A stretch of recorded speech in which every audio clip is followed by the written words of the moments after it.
Welcome to the Audio Spells production of Journeys of the Astropaths, Michael. I'm Robin, and we are ecstatic to bring you this show. Please help us grow by subscribing, 5-star reviews, liking, sharing, and commenting wherever you enjoy your podcasts. For more information and our full credits, please visit www.theastropaths.com or search Journeys of the Astropaths on Facebook. And now, let us cast you a spell.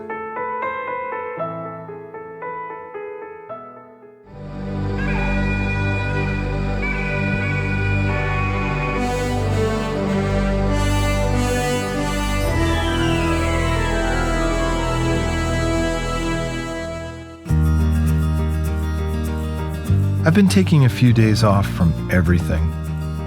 This recount of my early life as an astropath and the things that happened and the people and places has had me wrapped in memories. I've started journaling every morning, as you suggested. It is bringing back even more details. I'm dreaming so much and so vividly, I feel exhausted some mornings, as if I was not in my body at all, but instead astral projecting all over the world. From not wanting to think about the past, the mistakes, the losses, or even the joys and fun, because I've always wanted to stay focused on what's coming next, I find myself staying home for days, doodling faces and places I'd put behind me, and writing in my notebook in an attempt to make things more linear or sequential. I guess this verbal diary is, as I still get to decide what I write and record, a personal confessional, and it's liberating. So I'm ready to get into the next part. If I were to title it, an apt name might be The Reading Lesson. I have to admit, when Marlow started showing me things, it was amazing. It was also scary, in a way, to break away from your reality, the rules of physics as we all come to believe and expect, disappearing into a mist of wonder. I would try to explain some of the science. I once listened as Marlow, in full Dr. Pagonius mode, discussed the Mobius strip and its manipulation on time and space in human reality with one of his colleagues, a Czechoslovakian professor, Dr. Schultz. And I started to believe our abilities could have some scientific explanation. You know, something I could write down or explain to someone, but as I often do, I got distracted and zoned out. And when I refocused, they were chuckling about time-space continuums and string theory, and I had missed the brain train. I'd really love to go back to that professor to get a better understanding before I embarrassed myself by trying to explain it.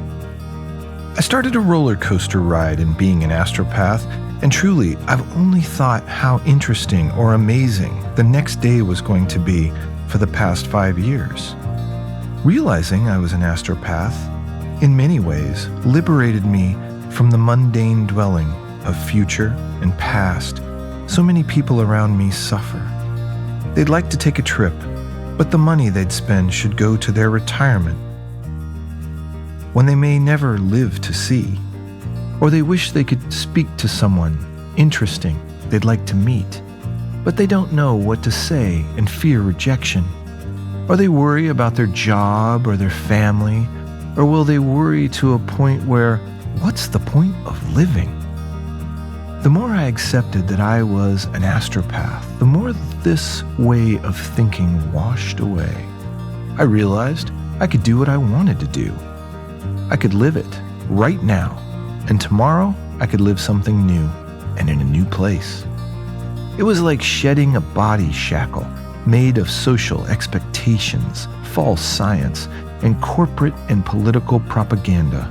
It's all bullshit.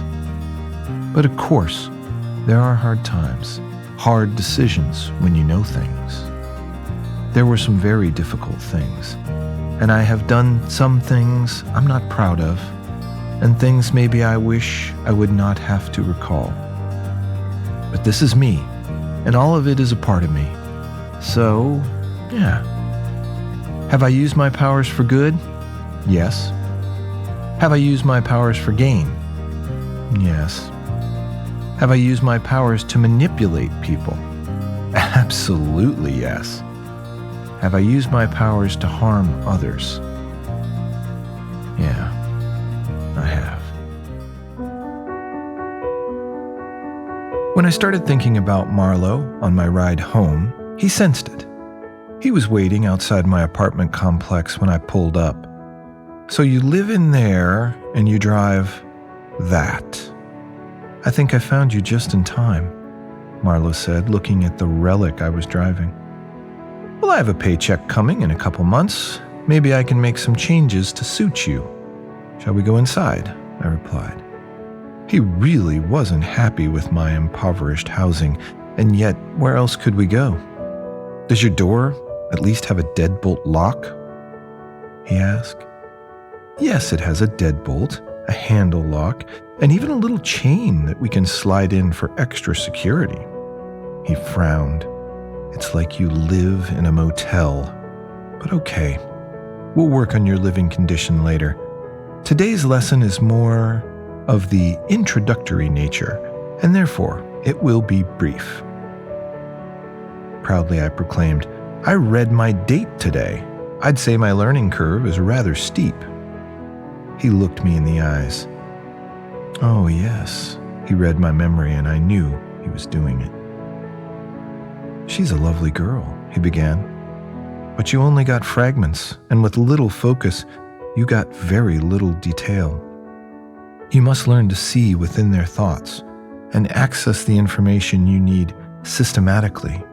You'll always be able to open the human mind, but the glut and clutter you receive can be a waste of your time. He paused. You were afraid of her violent side. At least your instincts aren't completely addled. From what you saw, she is quite capable of violence. I nodded in agreement. I mean, you ask a cop to coffee. What do you expect? I joked. Yes, indeed, he agreed. So when we begin to work on your reading human thoughts, keep this in mind. Are you familiar with the life review that occurs when someone dies? Yes, I think I learned about it in my psychology class.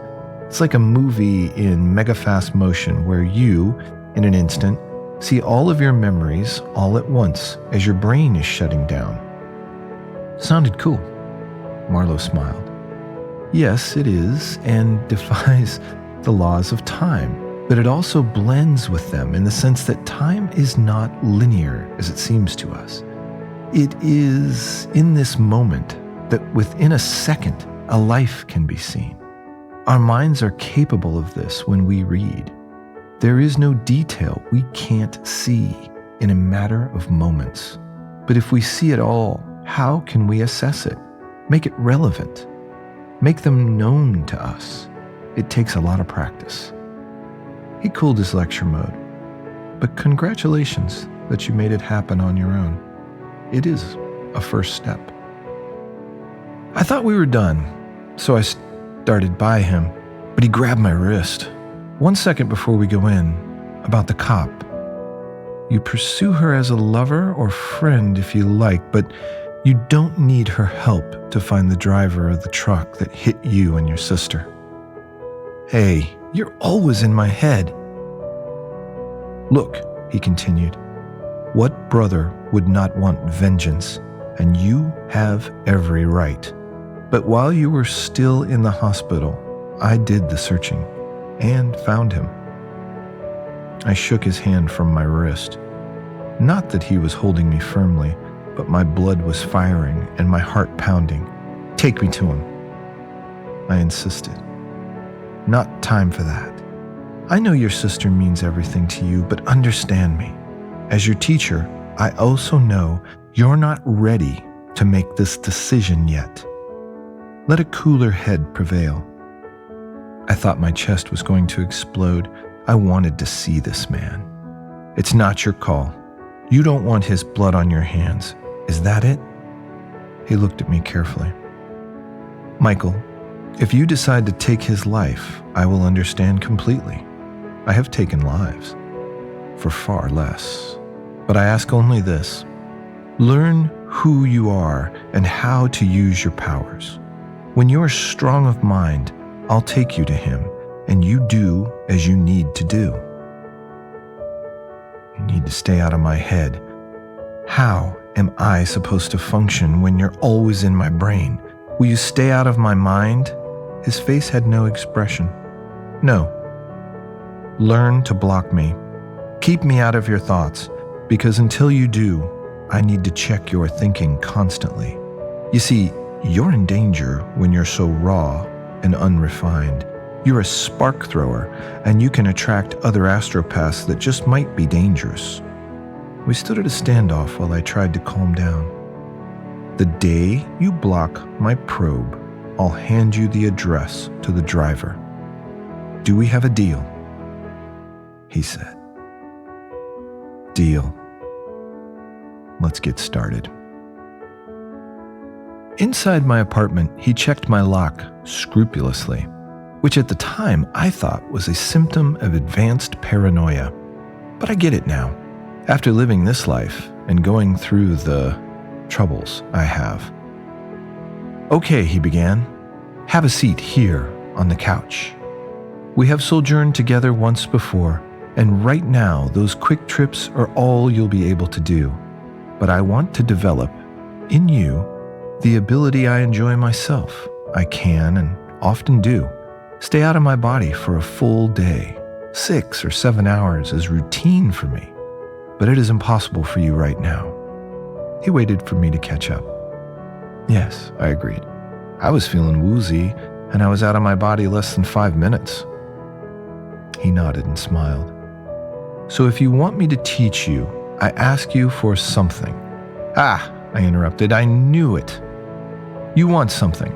Nobody helps anybody for free. That's not the real world. He chuckled dryly at me. Perhaps the idea of real world is not going to apply here anyway. I get it, Michael. You've been through a lot, and since you're struggling to be stable, financially and so forth, it can seem no one could possibly take from themselves to give to others. You're certainly not in a position to do so. Therefore, we won't know until you are if you will be benevolent in society or not. He let things soak in. This was the style of teaching he would offer. He presented ideas, told stories from history or life, then let it resonate. As a professional lecturer, he was a brilliant orator. Many months later, I popped over to listen to some of his classes, and it was impressive. His students jammed the lecture hall, and at the conclusion of his lecture, they gave him a fervent round of applause. He began his lesson with me. Stand up. We are going to talk about how you build your qi. Your life force or energy is developed and stored here in your lower dantian, located just below your belly button. He pointed to my stomach. In my stomach? What do you mean? You must visualize that this place has a sphere of light emanating from it. You must focus, while you're doing the exercises I'm about to show you, on this sphere growing. I really didn't understand what he was talking about, but I nodded in compliance. Look, he said, I understand that you don't get it yet, but you'll feel it, I assure you. Understand, most of what we are trying to understand is a way of thinking that will not help you in the life of an astropath, and it will not help you in the idea of moving and collecting energy. Let all your old thinking go, except this astropath way of addressing the world. I nodded that I would try. Watch what I do, and do what I do.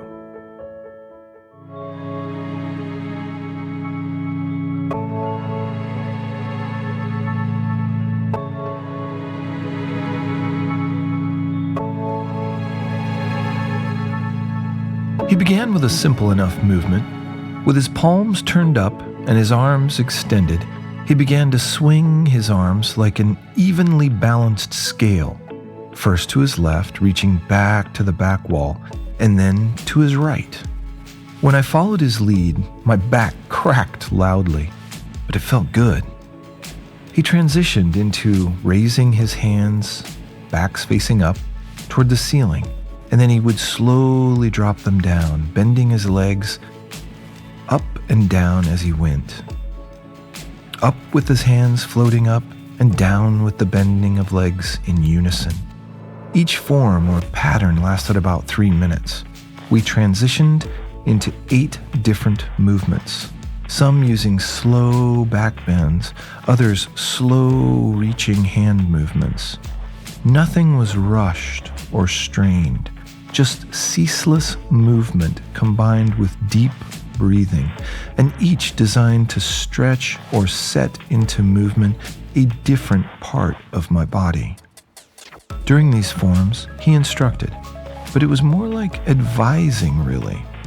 Once I was doing the subtle movement correctly, he'd say, "Feel your body. Feel your heartbeat. Feel the blood flow as it courses through your veins, from your toes, up through your legs, your chest, your arms, all of it coming into your brain. Imagine you are pulling energy in with every breath. Imagine you are exhaling worry, stress, and negative energy. Your body is a living engine of power. You're fueling it, flowing with all the particles of the universe that we inhabit. You are one with all and pulling energy from all." He'd repeat this systematically until I knew the words verbatim. A reality, an experience. My muscles, despite the simplistic and far from strenuous actions, were burning, and the entirety of my body was hot. I was sweating, but not tired or winded, simply heated. "Now," he said calmly, "place your palms facing each other, directly in front of your dantian. Breathe in and move them back from each other. Breathe out and let them draw toward each other." He was about to say something else when my expression of shock stopped him. My fingertips were tingling and vibrating as if each of my digits was an electrical cord pulsating electricity back and forth. But of course, it was a feeling. It wasn't visual. But Marlow knew what I was feeling. You feel that electricity. That's real. That's power. You developed that. You created it. He was smiling like a proud parent. "Now, we can travel," he said. "How about Indian food? I know an amazing little place in Calcutta I think you'll love." "Wait, when we astral project, we can eat?" His smile widened. "Even better, it's all fat-free. You see, the body we create outside of this body disappears when we return. We can eat or drink all we want and not gain an ounce on this body. But you feel and taste everything. Pleasure without consequence." This astropath thing was sounding better and better. "Let's go to Calcutta." "On the couch first. You will leave your body, so you need to be sitting down. I'm already projecting, so I'm ready."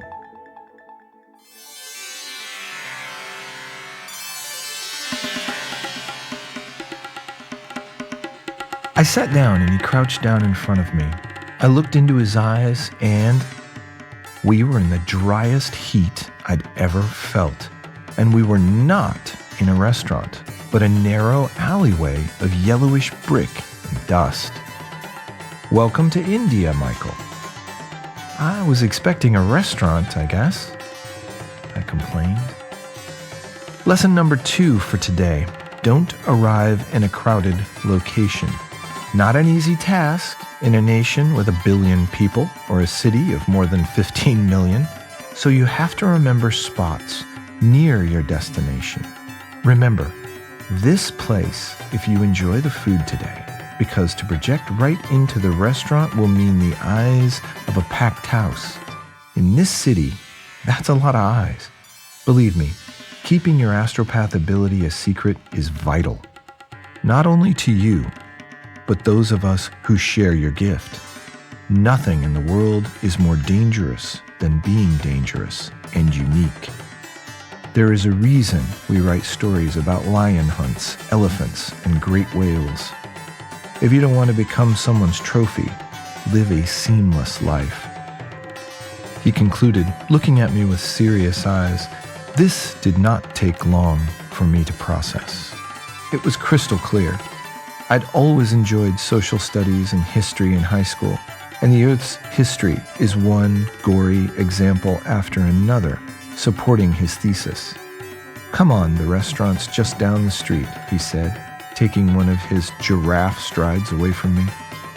"I forgot to tell you something," I called after him, forgetting myself. "I know," he replied over his shoulder. "You've never tried Indian food."